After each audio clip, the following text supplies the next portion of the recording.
The ultimate test of tank technology is the battlefield. American tanks formed the sharp end of the sword in Operation Desert Storm. The U.S. Marine Corps was still using the older M60 tank, although with some modifications compared to earlier versions of this vehicle. To better protect the tank against Iraqi anti-tank missiles, some of the M60s had a new reactive armor layered on top of their existing steel armor. When struck by an enemy missile, this armor exploded outward to weaken the impact of the enemy warhead. Army tank battalions in the Gulf were equipped with the new M1 Abrams tank, which had first entered service a decade before. The latest model, called the M1A1 Heavy Armor, enjoyed many advantages over the older M60. The Abrams night fighting equipment allowed American tankers to engage and destroy Iraqi tanks long before the Iraqi tankers could even see the Americans. The relentless speed of the attack, made possible by the Abrams' new turbine engine, made it impossible for the Iraqi commanders to react quickly enough to American maneuvers.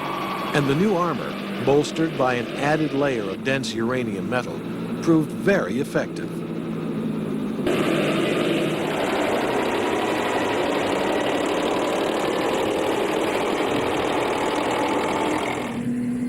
Across the hot, dusty training areas of the prairies of Texas, sleek tanks hunt out their quarry. Tankers of the U.S. Army's 1st Cavalry Division wage mock combat using one of NATO's newest and finest tanks, the M1 Abrams. The Abrams was the latest in a long lineage of American heavy metal.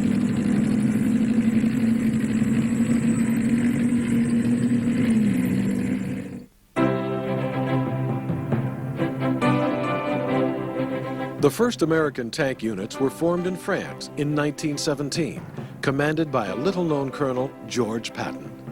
Their tanks were the hardy French Renault FT. The Renault was the first modern tank, fitted with a rotating turret, like all succeeding tanks. It was very unlike the more ponderous land ships of the British Army, though the American Army had a battalion of these as well. The Renaults and their American-built copies were necessary, as American industry had little success manufacturing its own tanks before the end of the war. In the 1920s, American inventors tackled the challenge of tank design with considerable enthusiasm, though not always with great success. The early tanks, such as this Cunningham light tank, were little changed from their World War I ancestors. They were not very fast, not well protected, and not well armed. But then, neither were those of most European armies of the time. American tank design in the 1930s suffered from both a small army budget and the presumption that America would never again become involved in another European land war. Tanks seemed irrelevant to traditional army missions, patrolling the Mexican border or policing actions in the distant Philippines.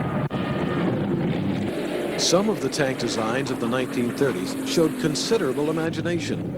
One designer, Walter Christie, developed a series of fast tanks that could be driven cross-country on their tracks, or much faster on roads with their tracks removed.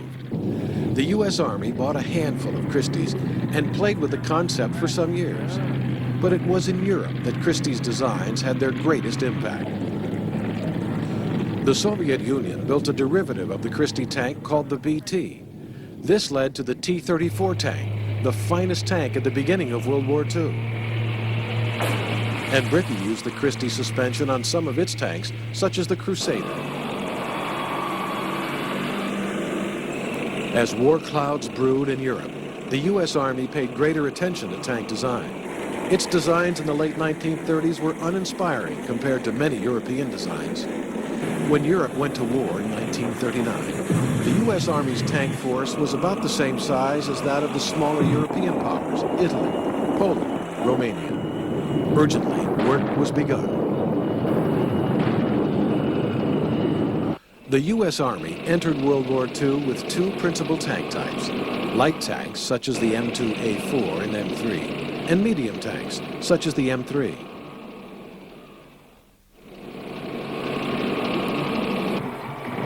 The M3 medium tank used an unusual configuration, with its main 75mm gun in the hull and a smaller 37mm gun in a separate turret. This peculiar arrangement was due to the fact that American industry could not yet cast turrets large enough to accommodate the powerful 75mm gun.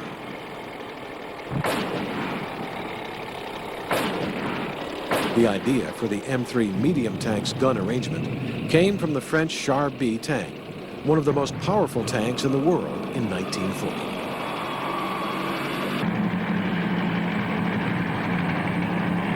The M3 medium tank and its smaller companion, the M3 light tank, saw their combat debut in the hands of the British, provided through Lend-Lease. American tanks developed a reputation for automotive excellence and durability, even though their armor protection and firepower often fell short compared to German tanks. A new tank was on the drawing boards, the M4, better known as the Sherman.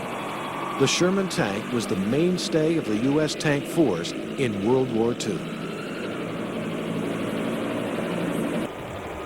The Sherman was a good tank in 1942 and 1943 when it first entered service, but the U.S. Army was not prepared for how rapidly German tank development was progressing.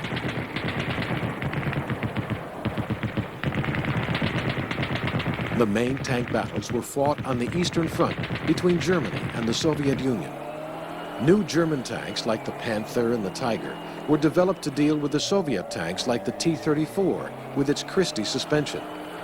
The new German tanks were twice as heavy as the Sherman, and their powerful guns could easily punch through the Sherman's thinner armor. Sherman tanks were outgunned by the better-armed Panther and Tiger. Even the improved version with its 76mm gun could barely penetrate the German tank's thicker armor. Fortunately, the German tank force was weakened considerably by Allied air power. Large-scale tank battles of the type seen on the Eastern Front were a rarity on the Western Front. The Sherman, because of its reliability, proved adequate to do the job. The most powerful American armored vehicle of World War II was the T-28 Super Heavy tank. It was not designed to fight other tanks, but to duel with heavy fortifications of the type expected on the German Siegfried line. It was so heavy that it had to have 4 sets of tracks instead of the usual 2. Its thick armor was nearly impervious to any conventional land artillery. But in a war of maneuver, its weight was a major drawback, and none ever saw combat.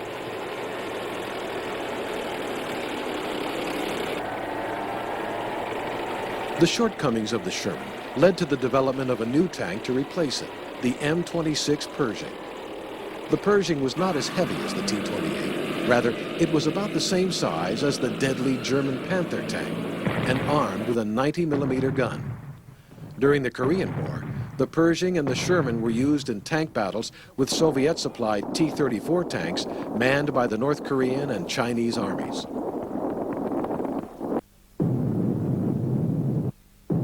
The appearance of Soviet heavy tanks, such as the Joseph Stalin III tank, prompted the U.S. Army to design even heavier tanks. But like the T-28, these also faded into obscurity.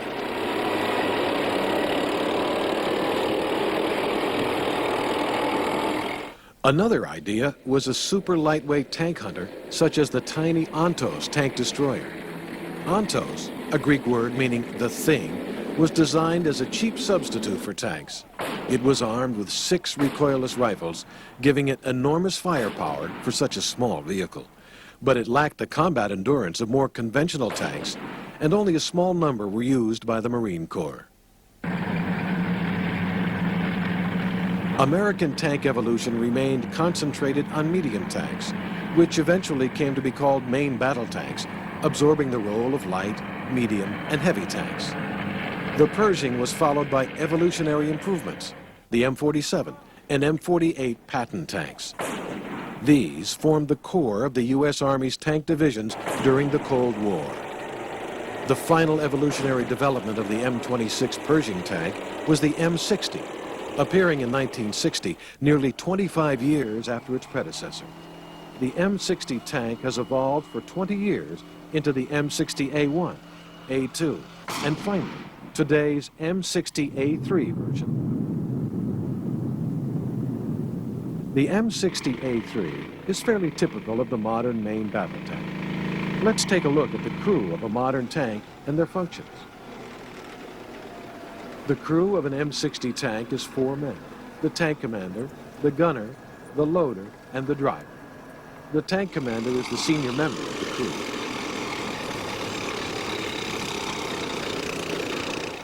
The tank commander is responsible basically for everyone in the tank, for the safety, and ensure the gunner, and you lay the gunner on his target. When the tank commander or a crew member identifies the target, the tank commander just goes ahead and issues his fire command, and you all work together to get the target destroyed. The tank commander sits in the right rear portion of the tank turret. He operates the .50 caliber machine gun mounted in the small sub-turret, or cupola, located on top of the main turret. Inside the turret, he has a complex set of controls to carry out his tasks. This piece of equipment right here is a tank commander override, and he can move the tank turret right, left, elevate the gun, depress the gun, fire the gun, and do some lead if he's firing at a moving target. This piece of equipment is the night sight. It's an extension from the gunner's night sight, so he can see exactly what the gunner's seeing at night or during the day, because sometimes this sight works a lot better than your daylight sight. This piece of equipment right here is a laser rangefinder, and what it does is it sends a laser out, reflects off the target, comes back, and it will give you your range. This piece of equipment here is your .50 caliber night sight. It's a passive elbow. This is your .50 caliber day sight. The passive elbow will gather the ambient light source, and it gathers it, and it makes it that much more brighter, whereas the thermal sight is based on temperature contrast. A human being has much more heat than a tree, and reflect it on almost like a television screen in there, and it's all done with electronics, and it's very, very well defined, and that's why the Army's gone now and said that this will be your primary sight from now on, even during the day.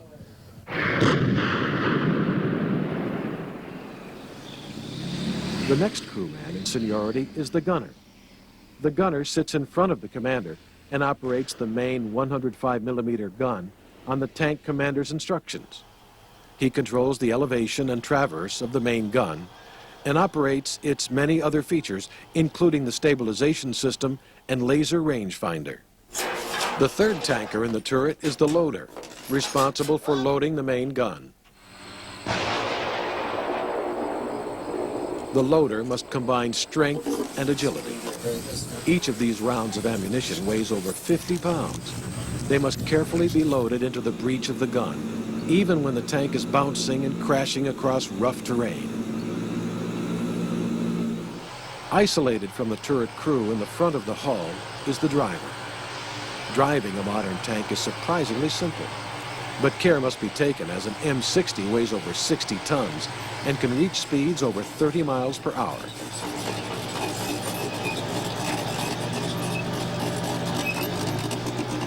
The essence of tank tactics is teamwork. Every member of the crew must perform flawlessly for the tank to survive on the modern battlefield. The U.S. Army expects that its tank crews will be able to get off 3 rounds of accurately aimed fire in the first 15 seconds of combat.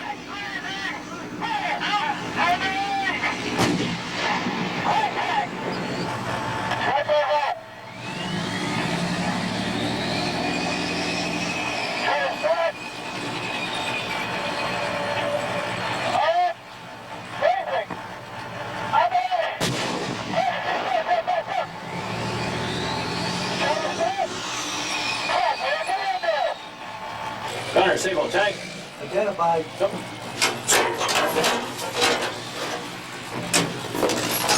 Up! Blazing. Fire. On the way.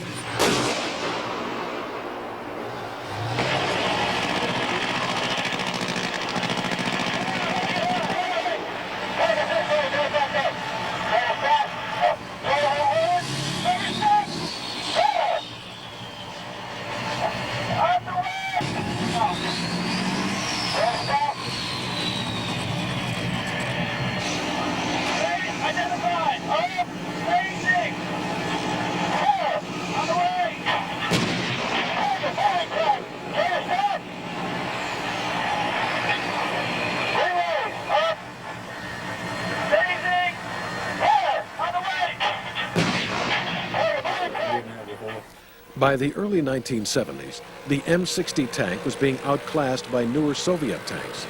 A new tank entered development, the M1 Abrams. The lessons of the 1973 Mideast War suggested that more attention had to be paid to the threat of guided anti-tank missiles. The Abrams design placed protection of the crew as its primary goal.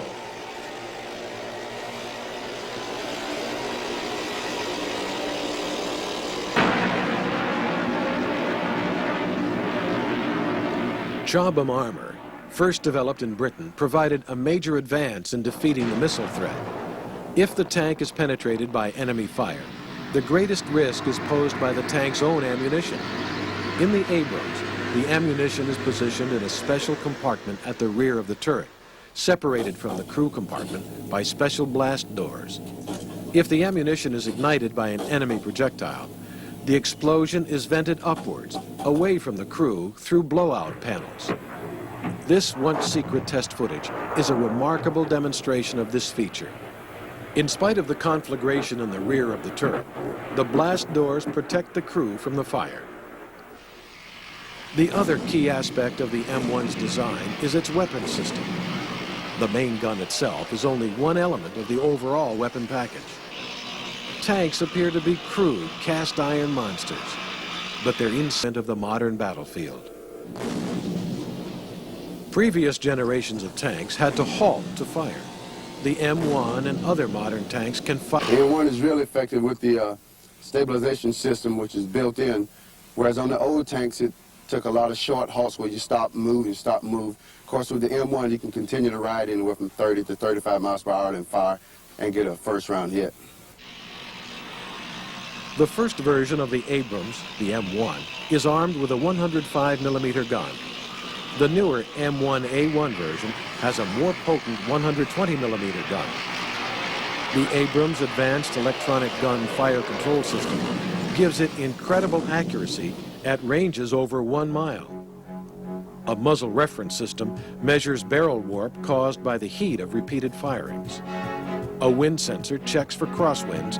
A laser rangefinder accurately measures the distance to the target to within inches to ensure precise aiming.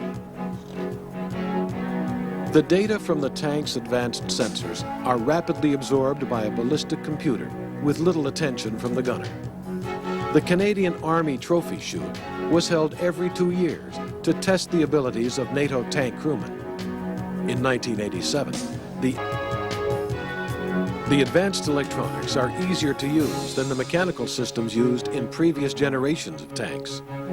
Tank crews are now expected to hit their targets much more quickly and with greater accuracy than in the older generations of tanks. Tanks of the new generation also have an advanced sighting system fitted with a thermal imager. The thermal imager senses the minute temperature differences between man-made objects like tanks and the natural background.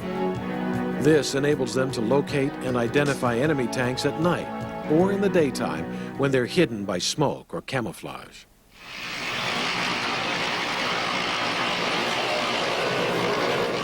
Although the Abrams is America's most famous tank, light tanks have been developed for the export market. One of the more successful has been the Cadillac Gauge Stingray. The Stingray is armed with a 105mm gun, but it is more lightly armored than the Abrams. The Stingray combines lightweight with impressive firepower.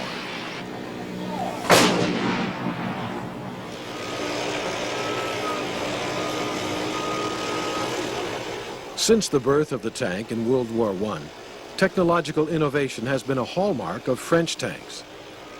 Let's take a look at why the French armored force has been at the forefront of armored technology.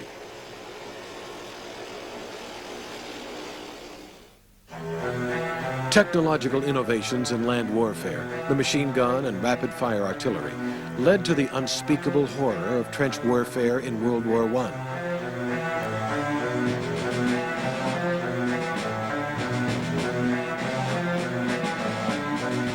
Some far-sighted military officers realized that the best antidotes to these innovations were other technological innovations. Armor was needed to protect the soldier from enemy firepower. Mobility was needed to overcome the stalemate of trench warfare. and guns were needed to overpower enemy defenses.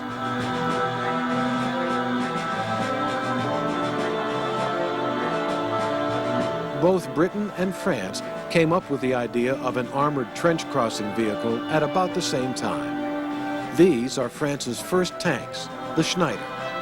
However, Britain's land battleships entered combat first at the battle at Cambrai in 1916. The premature use of British tanks warned the Germans of their potential.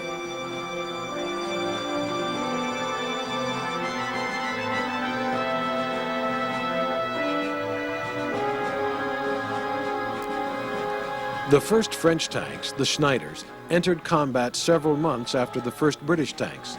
By the time of the 1917 battle on the Chemin des Dames, the German artillery was ready for them.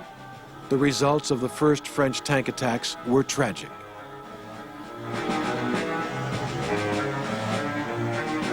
General Etienne had foreseen this problem and was developing a new concept in tanks with the Renault Automobile Company. Instead of small numbers of large, lumbering tanks like the Schneiders, Saint-Chamond, or the British tanks, he advocated large numbers of very small tanks, the Renault FT. Significant innovation was the use of a fully traversing turret. The driver sat in the front of the vehicle, the commander in the turret, and the engine was in the rear. The Renault FT entered combat in 1918, and several thousand were manufactured. It was a highly successful design and instrumental in the French victories of 1918. The Renault FT became the most widely used tank of the 1920s, also forming the basis of the early tank forces of the United States, Russia, Japan, and China. In the night, a 75mm gun mounted in the front hull and a 47mm anti-tank gun mounted in the turret. The 75mm gun was designed to destroy enemy fortifications, such as the bunkers on Germany's Siegfried Line. The 47mm cannon in the turret was powerful enough to destroy any other tank of its day. A third major new tank type emerged in the French Army in the late 1930s, the Sommois cavalry tank. This tank replaced the horsepower of traditional cavalry with the armor and motor power of the mechanized vehicle. In many ways, it was the best of the French tanks of the period. It was more maneuverable than the cumbersome Char B, and it was far better armed and more mobile than the inexpensive little infantry tanks. Battle could not cope with the German tactics. French tank design remained influential even after the defeat. The American M3 Lee tank was patterned after the Char B1, with its main gun in the hull and an anti-tank gun in the turret. The layout and configuration of the Sommois S-35 helped inspire the M4 Sherman tank, the mainstay of the United States tank force during World War II. The 1940 defeat did not signal the end of the French armored force. The young commander of the 4th Armored Division, Charles de Gaulle, re-established the Free French forces in Britain. The new French armored force was equipped with American armor, the M4 Sherman tank, the M10 tank destroyer, the M8 Greyhound scout car.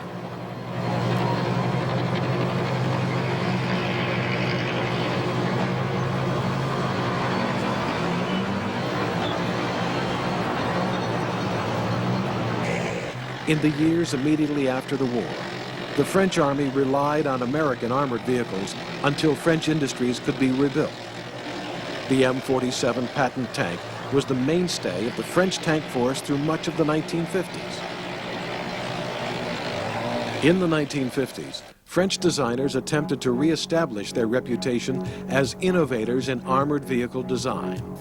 The most impressive and successful light tank of the 1950s was the AMX-13. The designers mated the powerful gun used on the wartime 45-ton German Panther tank on a much lighter 15-ton tank. To keep the tank small, the designers fitted it with an automatic loader for the gun. The AMX-13 was the first tank to use such a system, and they're only now becoming common on other tanks. The first successful French battle tank of the post-war years was the AMX-30. The AMX-30 design pioneered the smoothbore tank gun. Conventional tank guns are rifled, imparting a spin to the projectile as it's fired down the tube. This presented a problem with new anti-tank munitions, such as shaped charge rounds. The French designers were the first to surmount technical problems with smoothbore guns, resulting in the 105mm gun on the AMX-30. In recent years, smoothbore guns have become standard on main battle tanks around the world, including the German Leopard 2 and the American M1A1 Abrams.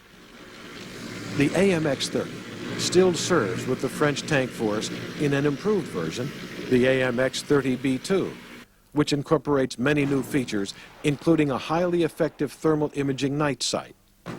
The thermal sight allows the gunner to rapidly locate enemy tanks in complete darkness, or even when the target is obscured by smoke. Here we see what the tank gunner in the AMX-30B2 sees when he engages targets at night.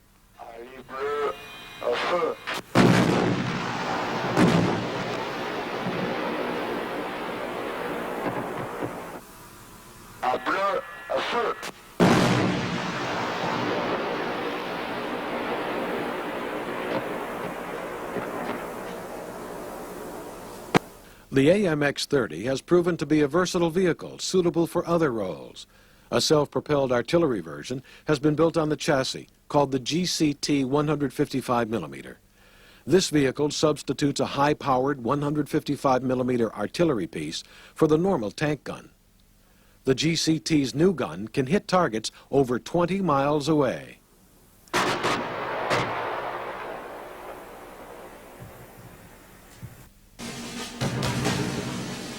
During the Gulf crisis of 1991, the AMX-30 figured prominently in the fighting. The AMX-30 formed the basis of many tank units in the Gulf, including Saudi Arabian and Qatari tank units. During the January Iraqi offensive against the Saudi town of Khafji, Qatari units played a critical role in repulsing their attacks. The rapid and bloody riposte of this attack was the last offensive action by the Iraqi forces during the war. In western Saudi Arabia, French troops of the Daghe force prepared to assist the multinational coalition in the liberation of Kuwait.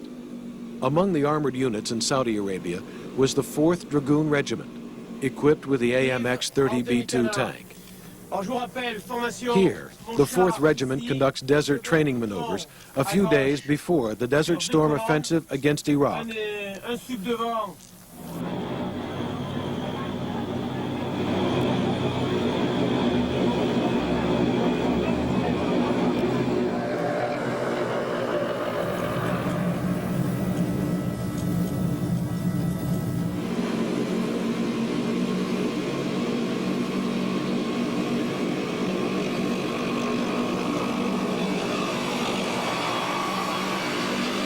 The French role in the Desert Storm offensive was to serve as the left flank of the multinational forces rapidly sweeping north into Iraq.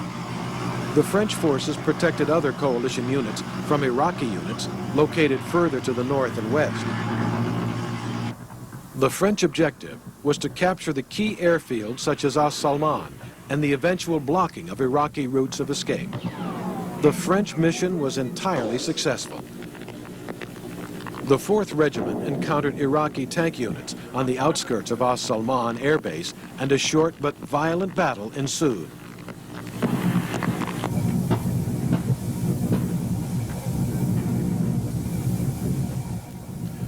While the AMX-30 proved to be more than capable of dealing with its Iraqi adversaries, by the 1990s, its design was a bit long in the tooth. Its armor was not up to the standard of the new American, British, and German tanks. But a new design was already underway, the AMX Leclerc.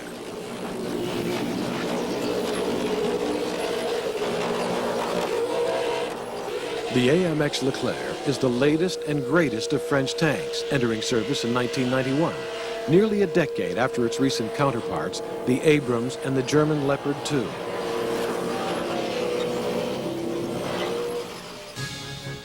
Its designers investigated a number of novel turret and gun configurations, finally settling on a conventional turret, but with many advances in the gunfire control system and a computerized system for command and control.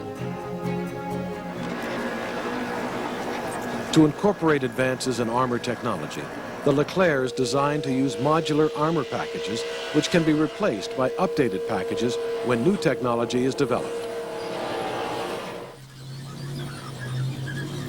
When the conceptual design was completed, the fabrication of testbed vehicles began.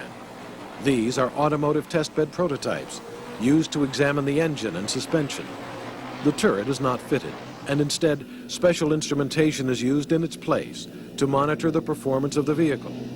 Once problems are resolved, the production model begins to take shape.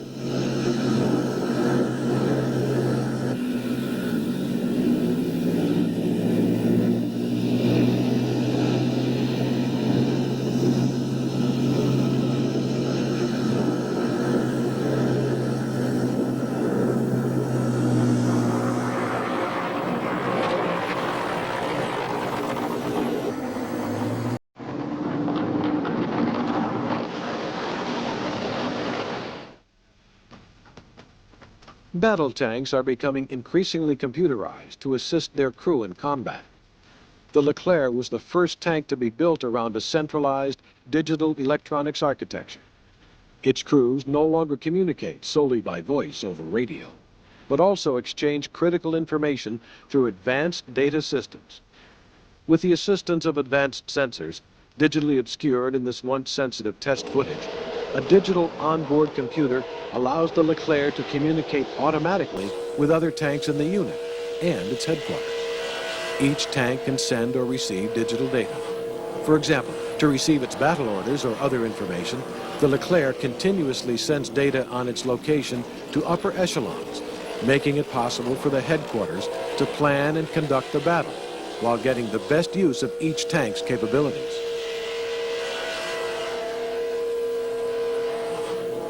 The Leclerc has tremendous firepower and fighting capability. Its powerful 120-millimeter gun is bolstered by a sophisticated auto-loading system, allowing rapid firing even under hostile conditions. France pioneered the autoloader, and the Leclerc was the first Western European main battle tank to include this feature.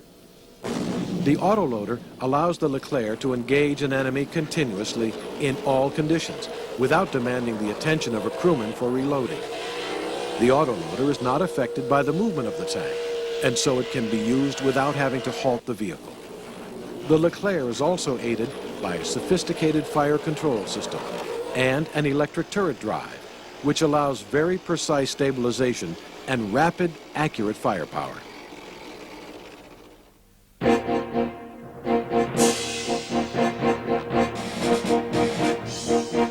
The calm of an early December morning along the inter-German border is disturbed by the growl of tank diesels. A German panzer battalion churns the fresh snow in a sleepy pine forest. From the woods appears a platoon of one of NATO's most modern battle tanks, the vaunted Leopard 2. With the harvest gathered and the fields bare, the modern German army, the Bundeswehr, exercises its armored shield.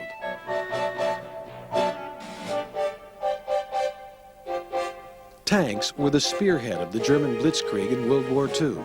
The legendary Tiger and Panther were among the most powerful tanks to roam the European battlefields during the final years of the war.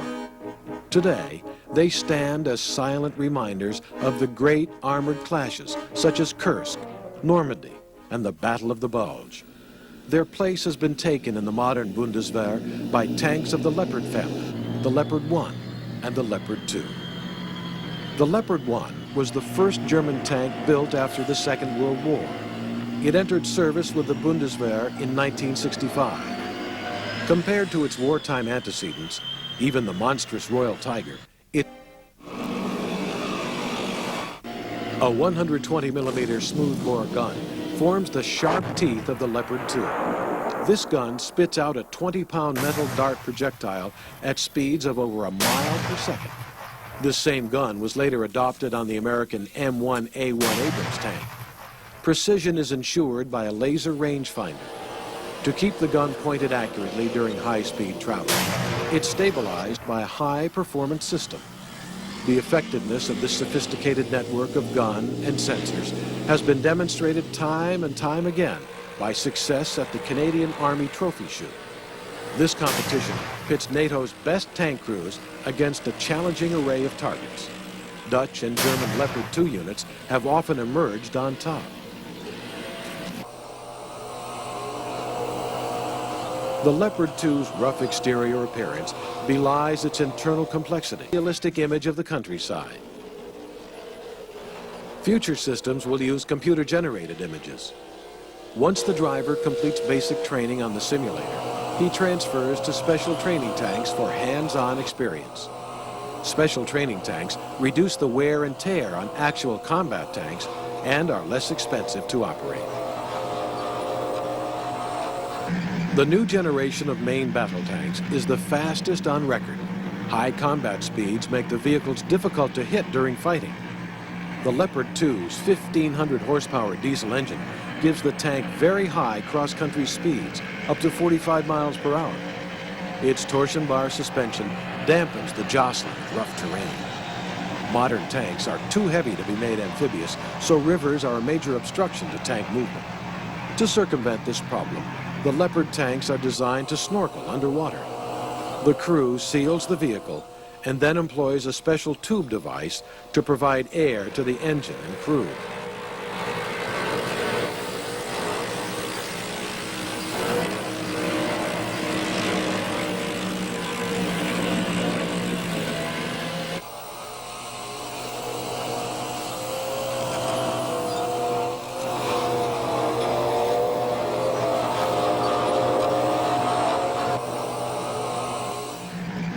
If you travel along European highways in the autumn months, among the normal traffic along the route, you're likely to encounter hulking green battle tanks.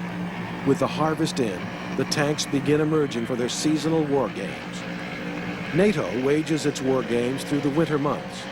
The Blue Army and the Orange Army engage in mock combat, practicing for a war they hope will never come. Northern Germany was long home for the British Army of the Rhine, now relocated back to Britain. The mailed fist of the British forces for the past 2 decades has been their impressive pair of battle tanks, the Chieftain and Challenger. Britain was the pioneer of tanks. The British Army introduced tanks to the battlefield in 1916 and has played an important role in their development ever since. The Chieftain is the older of the current pair of tanks and was introduced into service in 1966.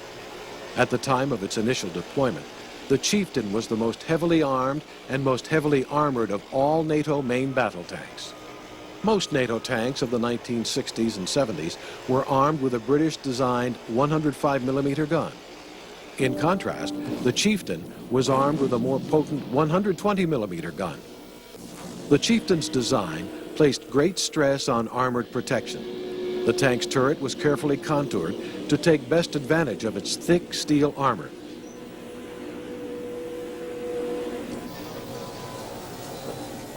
In the 1970s, a team of engineers at a British Army research center near Chobham, England, developed a radically new type of tank armor. The new armor was codenamed Burlington, but it's become better known as Chobham armor, after the location of the research establishment which developed it.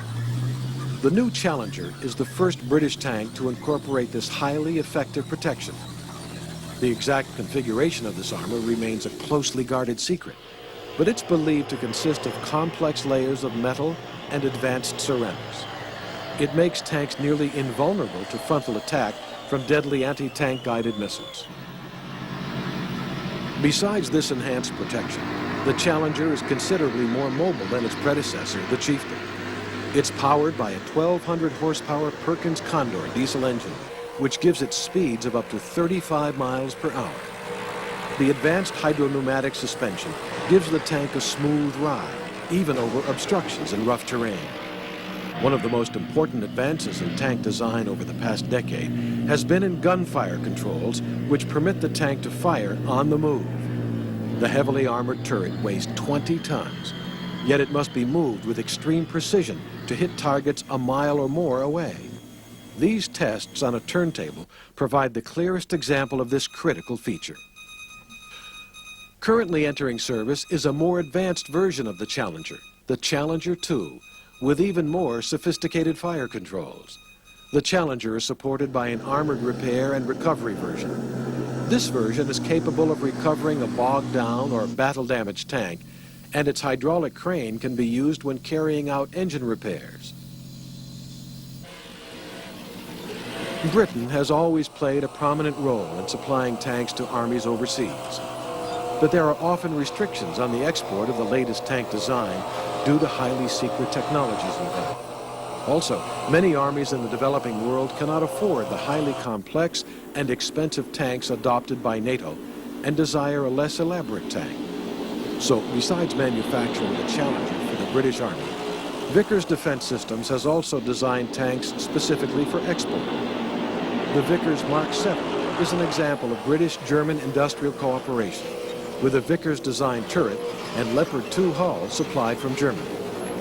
The Vickers Mark 7 has advanced solid-state fire controls capable of hitting moving targets at long ranges. The Vickers Mark 3 is the latest evolution of the Vickers main battle tank.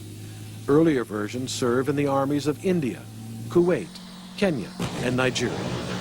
Some armies desire a lighter and more mobile tank with less armor protection, but a high level of firepower.